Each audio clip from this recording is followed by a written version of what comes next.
아멘.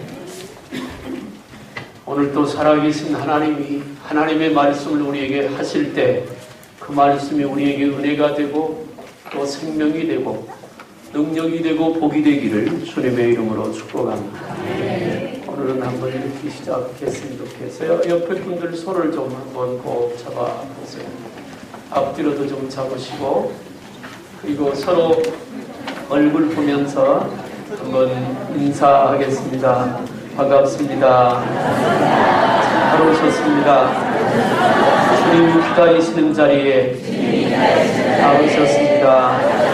하나님께서 성도님을 기뻐하실 것입니다. 오늘 또 말씀을 통해서 은혜 받으시고 주님 만납시다. 위기는 극복하라고 있는 것입니다. 사랑하고 축복합니다. 할렐루야. 이전에는 자주 이렇게 했었는데 한동안 못했습니다. 오늘 하니까 역시 인사가 참 좋은 게 얼굴이 펴집니다. 좀 전까지는 좀 심각했거든요. 그래서 얼굴이 펴져서 우리가 이렇게 서로 기쁨으로 인사할 때만큼 얼굴 좀 펴고 살 수 있는 그런 세상이 되었으면 좋겠습니다. 지난 주간에는 국가적으로 큰 어려움이 있었습니다. 알다시피 대통령이 파면을 당하게 됐습니다. 대한민국의 리더가 부재하게 되었습니다. 주변 강대국들은 우리나라를 여러모로 괴롭히고 있습니다. 경제적으로 혹은 군사적으로 혹은 정치적으로, 심지어 어떤 나라에서는 대한민국은 없다라고 선언할 정도로 우리나라에 대해서 여러 가지로 얕잡아보고 힘을 가지고 우리를 괴롭히기 시작합니다. 많은 백성들은 대통령이 탄핵을 받아서 파면당하는 모습을 보고 자괴감을 갖습니다. 저도 박근혜 대통령을 찍었습니다. 나쁘다 그러더라고요. 여기 계신 여러분들도 아마 그런 분들이 제법 있으리라고 생각을 합니다. 기대를 갖고 잘할 것이라고, 또 가족이 없으니까 더 국정에 전념할 것이라고 그런 생각을 많이 했었습니다. 오랫동안 정치를 했고, 또 아버지 박정희 대통령이 그래도 한국 근대화에 이바지하는 데 큰 힘을 보탰으니까 그 나라를 사랑하는 힘을 바탕으로 정치를 잘할 것이라고 나름대로 소망을 갖고 그렇게 대통령에 출마를 했고, 많은 사람들이 그분을 투표를 해서 대통령이 되었습니다. 그런데 사람의 생각은 사람의 생각일 뿐이다 라고 하는 결론을 이번 주간에 내릴 수밖에 없었습니다. 이런 모습을 보면서 저는 이 말씀을 준비하게 됐습니다. 나라에게는 위기가 다가왔습니다. 근데 나라가 위기가 다가오면 사실은 돈 있는 사람보다도 돈 없이 서민의 삶을 사는 저와 여러분들에게 대한 위기가 더 큽니다. 있는 사람들이야 있는 것 갖고 살면 되지만 매일 벌어서 살아야 하고, 당장 끼니 걱정을 해야 하고, 당장 돈벌이를 해야 되는 서민의 입장에서는 정치가 흔들리고 나라가 안정을 찾지 못하면 그만큼 나라 경제가 또 어려워지게 되고, 그 어려워진 경제로 인하여 우리 삶은 궁핍할 수밖에 없는 것입니다. 그렇게 되니까 국가의 위기가 왔고, 때로는 하는 사업의 위기가 찾아오기도 하고, 또 개인적인 삶의 위기가 찾아오기도 합니다. 목회를 하면서 가장 두려운 전화벨이 하나 있는데, 밤 11시가 넘어서 전화벨이 울리면 가슴이 일단 철렁입니다. 왜냐하면 보통 사람들 같으면 그 시간에 저한테 전화할 리가 없습니다. 밤 11시가 넘어서 혹은 12시나 새벽쯤에 전화벨이 울리면 제 머리맡에 침대 옆에다 핸드폰을 놓고 자요. 왜냐하면 알람을 울려야 되니까. 그런데 그 늦게 한참 잠들려고 하는데 전화벨이 울리면 용수철이 툭 튀어오르는 것처럼 저는 벌떡 일어납니다. 그리고 전화를 들여다봅니다. 이게 누구 전화인가? 왜냐하면 그 시간에 전화벨이 울리면 분명히 무슨 일이 있기 때문에 그렇습니다. 남편이 봉급 올라갔다고 그 시간에 전화하진 않잖아요. 아들이 시험 봤는데 100점 맞았다고 그 시간에 전화하진 않습니다. 그런 시간에 전화하는 것은 어디가 심각한 가족 중에 누가 갑자기 아파서 병원으로 실려갔다거나 아니면 생명이 위험한다거나 아니면 어떤 큰 사고가 터졌기 때문에 목사님 기도해달라고 혹은 와달라고 그런 연락이지 그 시간에는 그런 전화 외에는 다른 전화가 오지 않습니다. 그러니까 자다가 늦게 혹시라도 전화하고 싶으면 특별한 일 아니면 그냥 아침에 해주세요. 저는 목회하면서 이런 얘기만 들었으면 좋겠어요. 목사님 기도한 대로 하나님이 응답하셨습니다. 어려운 사업이 잘 풀어져서 좋습니다. 이런 얘기를 좀 많이 들었으면 좋겠어요. 목사님 내가 지난번에 허리를 다쳐서 아픈데 우리 교회에 허리 아픈 분들이 제법 있어요. 왜 요즘은 허리 아픈 사람들이 이렇게 많은지 모르겠어요. 허리 아팠는데 그때 목사님이 기도해 주셔서 허리가 깨끗이 나았습니다. 그런 소리를 좀 많이 들었으면 좋겠으나 물론 안 나왔는데 나왔다고 할 필요는 없습니다. 누구나가 다 마찬가지잖아요. 살아가면서 학교 간 아이에게 낮에 갑자기 전화 왔습니다. 엄마 오늘 내가 학교에서 장학금 받았어. 그러면 얼마나 좋겠어요. 그런데 전화해가지고 나 오늘 학교 가다가 차에 치여가지고 다리가 무너졌어. 이러면 가슴이 철렁하잖아요. 사람은요 누구나 좋은 일이 있길 원하고 누구나가 복된 일이 있길 원하고 누구나가 행복한 일이 있길 원하는 것이 사람의 마음이에요. 예수 믿는 사람도 그렇고 안 믿는 사람도 마찬가지입니다. 그런데 삶의 위기라고 하는 것은 느닷없이 오거든요. 어느 날 갑자기 위기가 찾아옵니다. 어느 날 갑자기 사고가 터지고 어느 날 갑자기 문제가 생겨서 때로는 감당할 수 없어서 한숨을 짓고 밥을 뜬 눈으로 세우고 밥을 먹어도 입에서 무슨 맛인지 느끼지도 못하는 그런 어려운 지경에 처할 수가 있어요. 박근혜 대통령이 탄핵을 당하고 파면이지요. 국민으로부터 파면을 당했으니까. 좀 잘하지 싶은 생각도 있지만 그 뉴스를 보고 나서 제일 먼저 제 마음에 드는 것이 불쌍하다. 참 불쌍하다. 어찌 저렇게밖에 할 수 없을까라고 보다는 참 안 됐다. 인간적으로 정말 안 됐잖아요. 아버지도 총에 맞아 죽었고 어머니도 총에 맞아 죽었어요. 형제들은 그에 대해서 다 등을 졌어요. 이제는 누구도 의지할 데 없고 돌아갈 곳은 예전에 살던 집인데 누구도 자기를 품에 안아줄 만한 사람이 없잖아요. 인간적으로 보면 참 불쌍하다.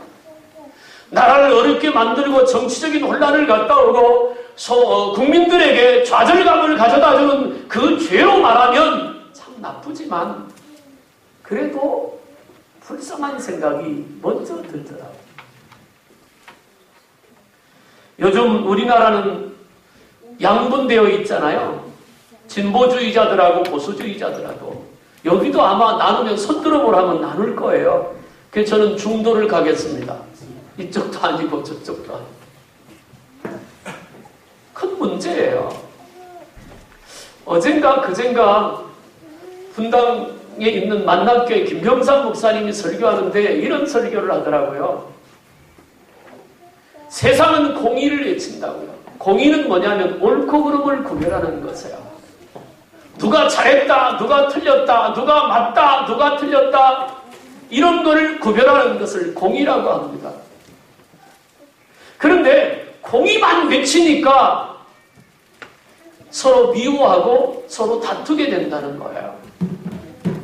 그런데 성경은 과연 공의를 외치느냐? 아니, 성경은 공의보다도 먼저 외치는 것이 있어요. 예수님께서 마태복음 6장에서 말합니다. 70번씩 7번이라도 용서하라. 옳고 그름을 따지기 전에 용서가 먼저라는 거예요. 그리고 그 용서가 가득 채워지면 공의는 자동적으로 세워진다는 거예요. 그런데 그 설교를 가만히 듣다 보니까 그게 맞더라고요.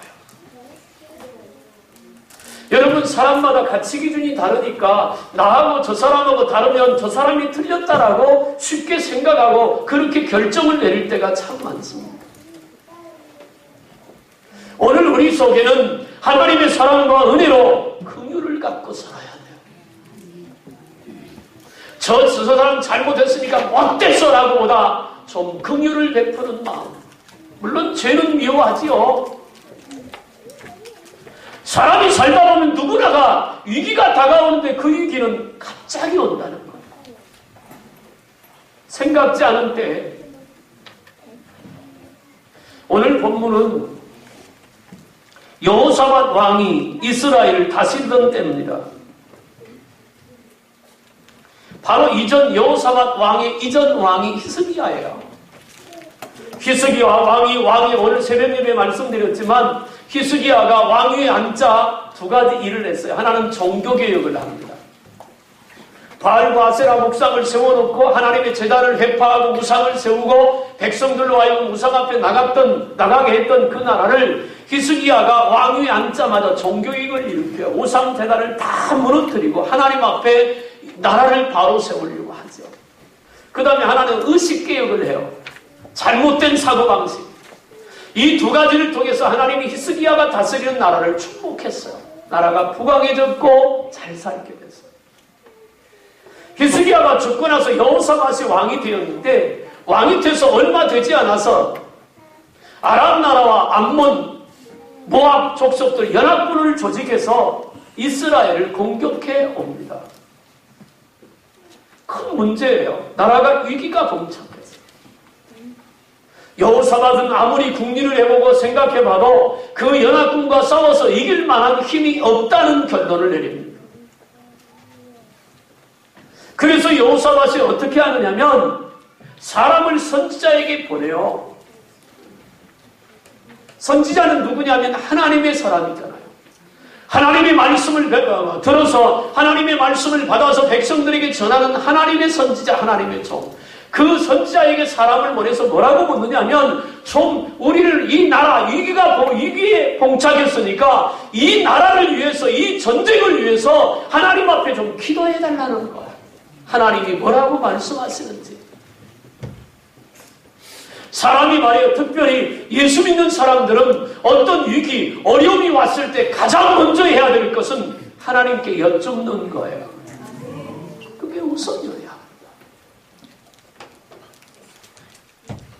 사람의 눈으로 내 앞에 닥친 위기를 보면 뭣도 부족하고 이것도 부족하고 저것도 부족하고 나는 못하고 포기하고 좌절해요.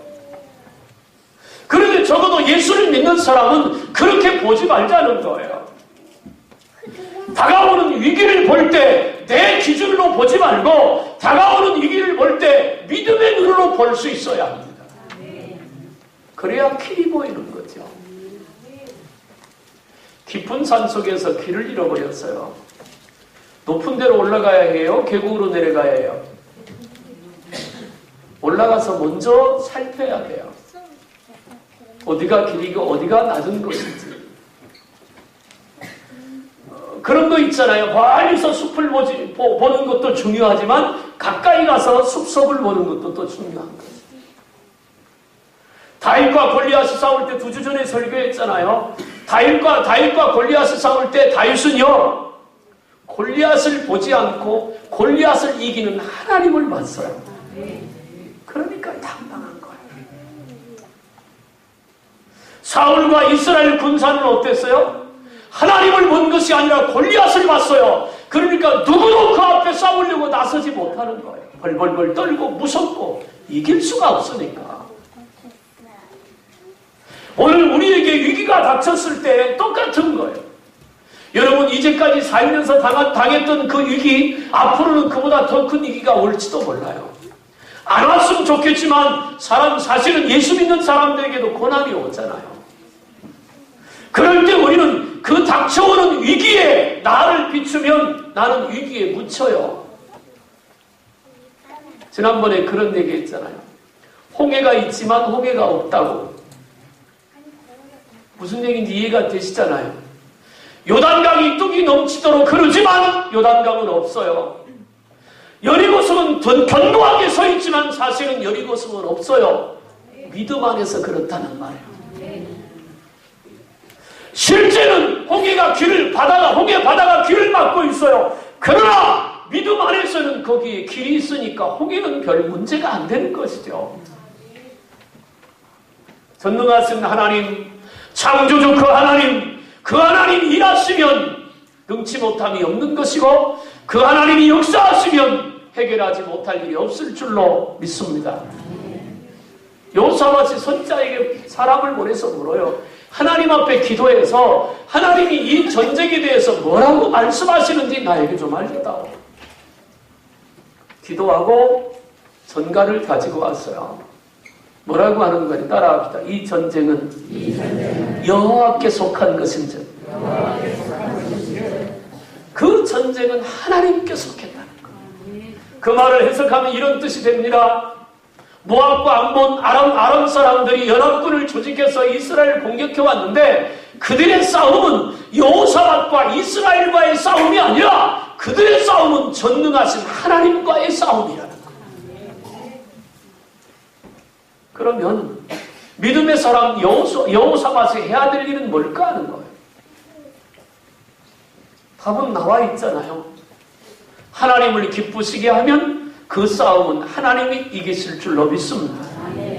세상에 어떤 것이 하나님과 싸워서 이길 수 있겠어요? 다시 한번 말씀합니다. 혹시 우리가 살면서 위기가 왔을 때 그 위기를 내가 가지고 있는 능력과 비교하지 마세요. 그럼 포기해야 되고 좌절해야 되고 불가능한 일이에요. 그러나 내가 믿는 하나님 계시잖아요. 우리의 생명이 있은 그 하나님, 여기까지 붙들고 역사하시는 그 하나님, 앞으로 더 크게 역사하실 그 하나님, 그 하나님이 위기 앞에 서 있다면 말씀 한마디면 끝나잖아요. 있으라 하니까 있었고 없으라 하니까 없어지는 것이고. 요한복음 11장 10장 11장에 가보면 죽은 나사로를 살리는, 예수님이 살리는 장면이 있습니다. 마르다가 예수님이 오셔가지고 집에도 안 들어가고 나사로를 어디다 장사했느냐 그러니까 무덤에 있다고. 그래서 예수님을 모시고 이제 무덤에 가면서 마르다가 물어요. 예수님, 오라버니가 죽었습니다. 그러니까 예수님 뭐라고 하느냐면 이렇게 하세요. 따라합시다. 믿으면 영광을 보리라. 믿으면 영광을 본다. 믿으면 영광을 본다는 거예요. 죽었다고 속상하지, 오빠가 죽어서 낙심되고 슬프지. 그런데 믿으면 영광을 봐. 그러니까 믿어, 그 말이죠. 예수님이 무덤 앞에 서서 무덤에 돌문을 옮겨놓고 말합니다. 나사로야 나오너라. 주님의 그 말씀에 죽은 나사로가 살아나온 줄로 믿습니다. 우리 주님은 그런 분이세요. 믿으면 영광을 보는 거예요. 위기는 기회라고 합니다. 그래서 로마서 5장 3절 이하에서 사도 바울이 뭐라고 하느냐면, 내가 환난을 당해도 즐거워하나니 환난은 인내를, 인내는 연단을, 연단은 소망을 이루는 줄 압니다. 바울의 고백이에요. 내가 위기가 왔을 때, 내게 위기가 왔을 때, 내가 감당할 수 있는 고난이 왔을 때, 처음에는 바울이 그것이 무서웠고 고통스러웠어요. 근데 몇 번 겪고 하나님의 은혜로 해결해서 나가다 보니까 위기가 오면 오히려 즐거움이 오는 거예요. 왜? 위기 다음에 올 하나님의 축복을 소망하기 때문입니다. 예수 믿는 사람들은요, 꿈을 꾸는 사람이 돼야 돼요. 꿈을 꿔야 돼요. 어떤 꿈? 하나님이 역사하실 꿈 말입니다. 지금의 내가 아니라 좀 더 주님께 가까이 가고 모자라고 늘 궁핍한 내가 아니라 하나님의 은혜로 감사하며 찬양하며 기뻐하며 사는 그런 꿈 말이에요. 비록 내가 다리도 아프고 무릎도 아프고 허리도 아프고 여기저기 아프지만 믿음 안에서 꿈을 꾸는 것은 언젠가 하나님이 내 손을 나를 어루만지시면 치료의 방수를 말하시면 나는 건강해질 것이라는 그 꿈 말이에요. 그 꿈을 꾸고 살아가는 게 성도예요. 전쟁은 여호와께 속했다고. 여호사밧이 하나님의 말씀을 선지자로부터 받아요. 전쟁은 여호와께 속했다.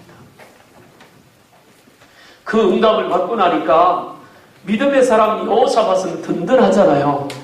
그죠? 든든해. 내일이는 전쟁을 시작해야 돼요. 그래서 여호사밧이 그 연합군 대군을 앞에 두고 했던 세 가지가 있어요. 이것은 위기를 닥치는 오늘 우리에게도 똑같이 필요한 거예요. 그 첫째가 뭐냐면 따라합시다. 기도하는 것. 기도하는 것. 여호사밧이 했던 것입니다. 역대상 20장 3절부터 보니까 여호사밧이 두려워하여 여호와께로 낯을 향하여 간구하고 온 유다 백성에게 금식하라 공포하며 유다 사람이 여호와께 도우심을 구하려 하여 유다 모든 성읍에서 모여와서 여호와께 간구하더라. 아멘. 이제는요, 보수 진영과 진보 진영이 나와서 길거리에서 서로 대결하고 싸울 때가 아니에요. 이제는 마음을 합쳐야 될 때요. 이제는 교회가 해야 될 일이 뭐냐? 성도가 해야 될 일이 뭐냐? 하나님의 도움을 구하는 거예요. 그것이 지금 해야 될 일이에요. 하나님이 도와주셔야죠. 기도는 하나님과 교통이고 기도는 하나님과 대화지만 기도를 통해서 이루어지는 일은 기도는 하늘의 힘을 이 땅에 끌어다 쓰는 능력이에요. 그게 기도예요. 하나님이 어떤 사람을 통해서 일하시냐면 하나님은 기도하는 사람을 통해서 일하세요. 성경에 보세요. 기도하는 사람 붙들고 하나님이 쓰신 적이 없어요. 있지요? 누구? 가룟 유다. 이스라엘 초대왕이었던 사울왕 하나님께 부림받았잖아요. 예수님의 12제자였으면서 돈꾀를 맡았던 예수님을 팔아먹었던 가룟 유다. 불행하게도 이 두 사람은요, 기도했다는 말이 단 한 번도 없어요. 한 번도 없어요. 나중에 사울왕이 악신이 그 속에 들어가서 번뇌하고 괴로우니까 누구를 찾아가느냐? 무당을 찾아가요. 무당을 찾아가요. 그래서 접신을 해요. 접신이 뭔지 아시죠? 접신을 해요. 그래서 뭐 환상을 보고 그러는데 그건 마귀들의 역사죠. 하나님은 기도하는 사람 쓰시고 우리의 기도는 응답될 줄로 믿으시길 바랍니다. 예레미야 33장 2절에 이런 말이 있어요. 일을 행하는 여호와 그것을 지어 성취하는 여호와. 하나님은 일하시는 분이라는 거예요. 그럼 누구 속에 일하냐? 그래서 예레미야에게 33장 3절에 우리가 잘 아는 말이 있잖아요. 너는 내게 부르짖으라. 크고 은밀한 것을 내가 내게 보일 것이다. 누구에게요? 기도하는 사람.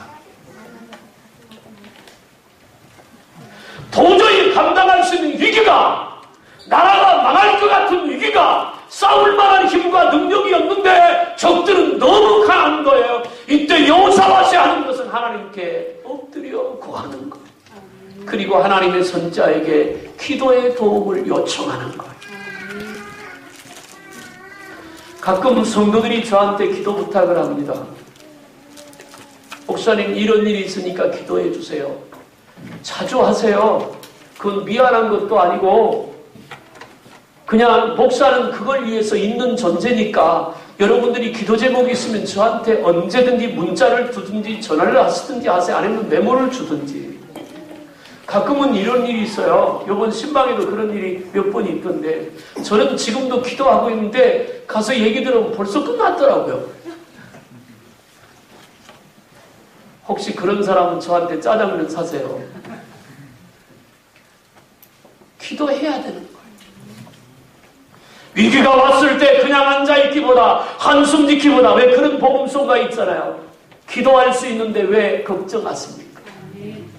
기도할 수 있는데 왜 염려하십니까? 거기서 이렇게 저는 얘기하고 싶어요. 기도하면 응답되는데 왜 혼자 고민하고 앉아있습니까? 너희가 얻지 못하면 구하지 아니하며. 성경은 분명히 말해요. 야고보서 5장 7절 이하에서 믿음의 기도는 역사하는 힘이 많으니라. 할렐루야. 여호사밧은 처음에는 두려웠어요. 그러니까 안 하겠어요. 그래서 금식을 선포합니다. 온 백성들을 모아서 하나님께 엎드려 기도하기를 시작합니다. 주의 종 선지자에게 기도를 부탁합니다. 그랬더니 하나님이 응답하시는 거예요. 이 전쟁은 하나님께 속했으니까 너희가 걱정할 것이 없다. 우리가 주님을 붙들고 믿음으로 나가면 우리 속에 다가오는, 우리 앞에 다가오는 위기는 하나님께 속한 거예요. 우리의 주인 되시는 하나님이 우리를 다스려 주실 줄로 믿습니다. 거기 21절을 한번 읽어보세요. 21절 시작.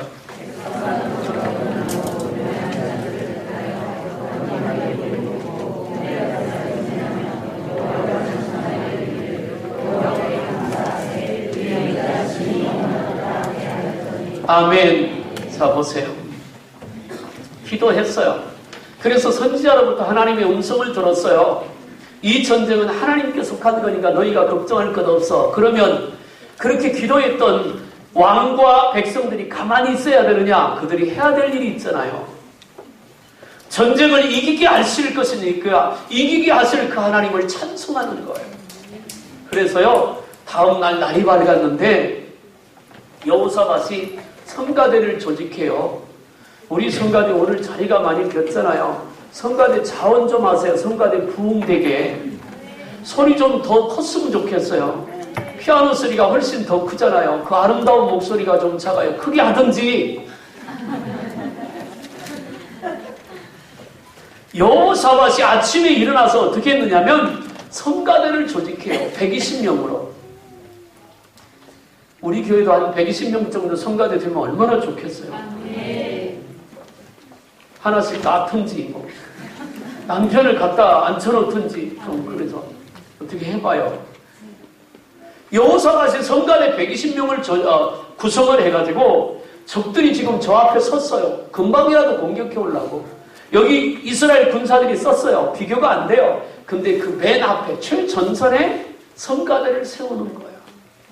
그리고 그 아침에 하나님을 찬양하기 시작하는 거예요.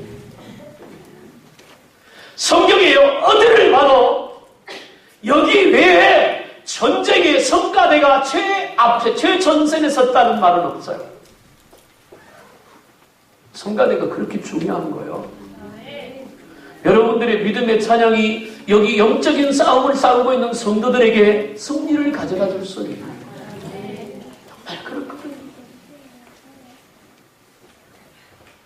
120명의 성가대가 그 앞에서 얼마나 두렵겠어. 사실은 믿음이 없으면 두렵잖아요. 적은 숫자도 많고 부장하고 훈련된 잘된 군사가 당장이라도 쫓아와서 죽을 것 같은데 그 맨 앞에 서서 찬양을 한다는 게 그게 믿음 없이는 안 돼요. 근데 그게 왜 되느냐? 응답 받았잖아요. 전쟁은 여호와께 속했다.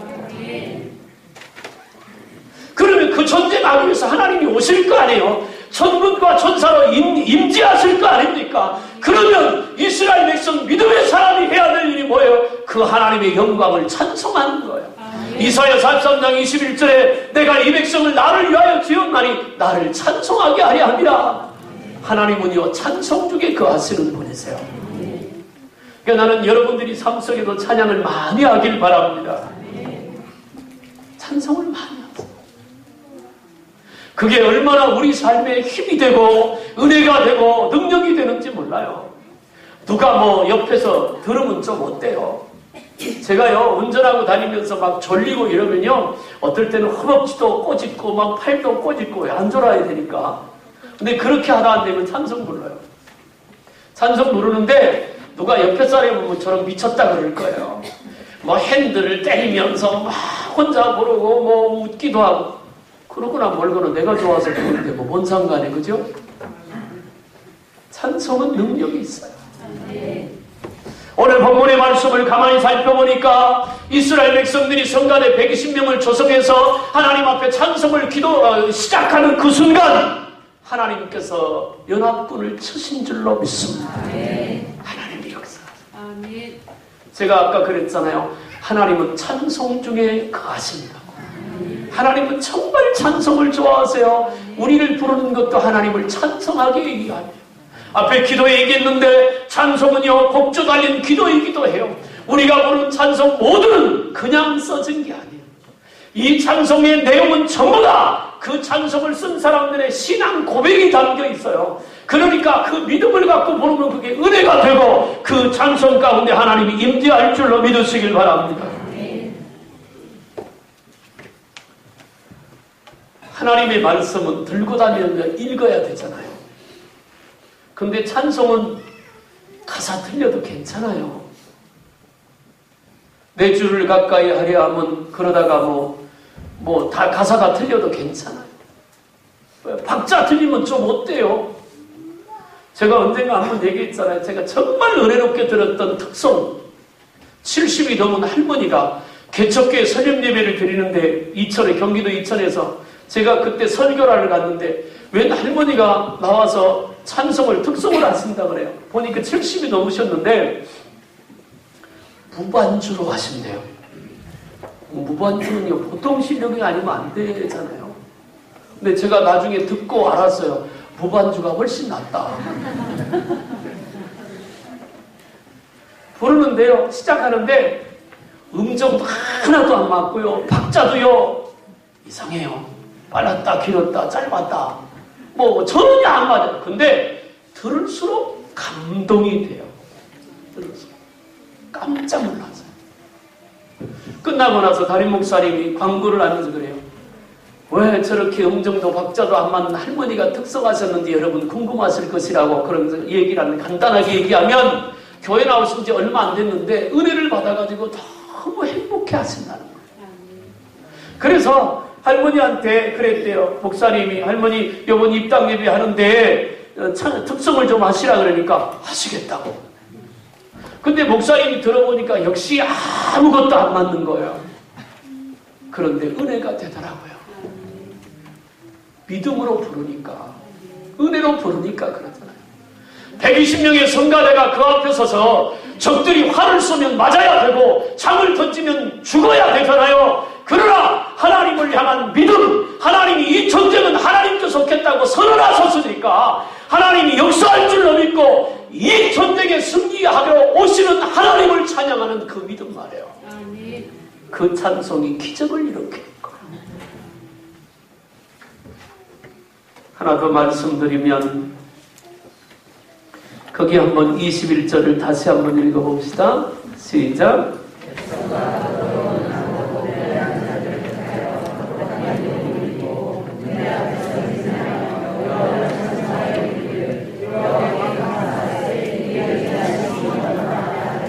아멘. 여호와께 감사하세요.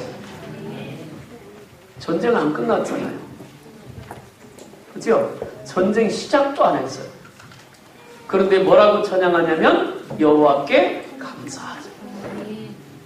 왜요? 이미 선지자를 통해서 하나님의 말씀을 들었잖아요.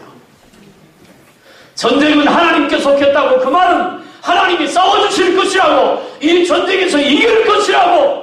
그러니까 하나님을 미리 감사하는 거예요. 사랑하는 여러분, 사람이 살다 보면 생각지 않은 어려움을 겪습니다. 대한민국이 지금 그래요. 지금 우리가 해야 될 일, 하나님 앞에 엎드려서 이 나라 붙잡아 달라고 기도해야 될 일입니다. 그리고 우리 모든 그리스도인들이 하나님을 찬송해야 합니다. 왜? 하나님이 해결하실 것이니까. 아직 아무것도 해결된 것이 없지만 하나님이 해결할 줄로 믿고 감사가 필요합니다. 부부간에도 마찬가지고요. 부모와 자식 간에도 마찬가지예요. 사업을 하다가 위기가 왔든지, 인생을 살다가 위기가 왔든지, 혹은 갑자기 몸이 아파서 위기가 왔든지, 아니면 직장에 위기가 왔든지, 우리가 해야 될 일은 여호사밧과 백성들이 했던 대로 기도하는 일과 역사하실 하나님을 찬양하는 것과 해결해 주실 하나님께 감사로 영광을 올려드리는 것이에요. 거기에 하나님의 능력이 나타나는 거예요. 기도하는 것과 그 위기 속에서 의연히 하나님을 찬양하는 것과 감사하는 것, 이 세 가지는요, 믿음이 없으면 못해요. 믿음이 없으면 못하는 거예요. 흉내는 낼 수 있지요? 그러나 진정한 기도는 내 기도를 응답 주시라고 믿는 사람만 하는 거예요. 하나님이 듣고 계시다고 확신하는 사람이 찬양하는 거고, 하나님이 해결할 줄로 믿는 사람만이 감사할 수 있는 거예요. 아멘. 결국 이 전쟁은 믿음으로 이겼어요. 말씀을 마치겠습니다. 삶이 참 어려워요. 사업하는 분들은 사업하는 분들 나름대로 어렵고, 직장에 다니는 분들은 직장에 다니는 분들 나름대로 어렵고, 있는 사람은 있는 사람대로, 좀 더 어려운 사람은 어려운 대로 다 어렵습니다. 생각지 않을 때 위기가 다가오고 어려움이 다가와요. 이럴 때 우리가 해야 될 일이 뭐냐? 오늘 본문을 통해서 하나님이 우리에게 하시는 말씀이에요. 우리에게 다가오는 위기와 싸우는 것은 하나님이세요. 그러면 하나님이 싸우는 것은 이기는 길밖에 없잖아요. 그런데 그 이김을 하나님이 하실 때 우리가 해야 될 일이 있어요. 그것은 기도하는 것과 하나님을 찬양하는 것과 하나님께 이기게 하실 줄로 믿고 감사하는 거예요. 감사는 완결이에요. 믿음의 완성이 감사예요. 여러분, 어렵다고 한숨 짓지 마세요. 하나님 살아계세요. 내 힘이 모자란다고 낙심하지 마세요.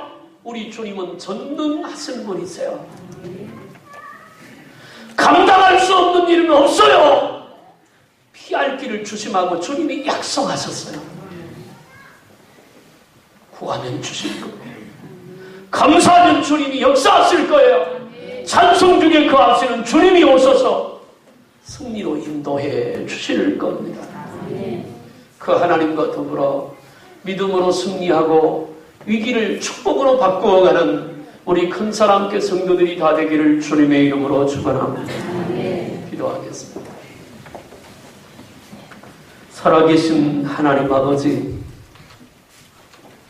여호사밧이 하나님을 잘 섬겼지만 국가적인 큰 위기가 왔을 때 온 백성들과 함께 하나님께 엎드려 기도했고, 성가대를 조정해서 최전선의 성가대를 세워 찬양을 시작했으며, 감사했을 때 그 전쟁이 하나님의 역사로 오히려 승리와 축복으로 바뀌어졌습니다. 대한민국이 위기입니다. 우리 삶과 우리 경제가 위기입니다. 이럴 때 하나님 앞에 엎드려 기도하게 하시고 하나님을 찬양케 하시고, 아직 해결되지 않았지만 주님이 역사하실 줄로 믿고 감사하게 하여 주옵소서. 그러면 믿음을 통해서 일하시는 하나님의 영광이 드러날 것입니다. 이 나라 민족을 긍휼히 여기시고 하나님이 붙잡아 새롭게 하시며 회복되게 하여 주옵시고, 사랑하는 성도들을 병든 자 예수 그리스도의 피 묻은 손으로 맞춰 고쳐 주옵소서. 사업의 위기가 있는 자 경제 관계없이, 경제 상황에 관계없이 잘 되는 복이 있게 하여 주옵시고, 내가 가진 것 없고 재주 없고 내세울 것 없자고 낙심하지 않고 하나님을 찬양하고 기도하고 감사할 때 하나님의 살아계심을 우리 삶과 가정의 생업에 보여주시옵소서. 믿사옵고 예수님의 이름으로 기도하옵나이다. 아멘.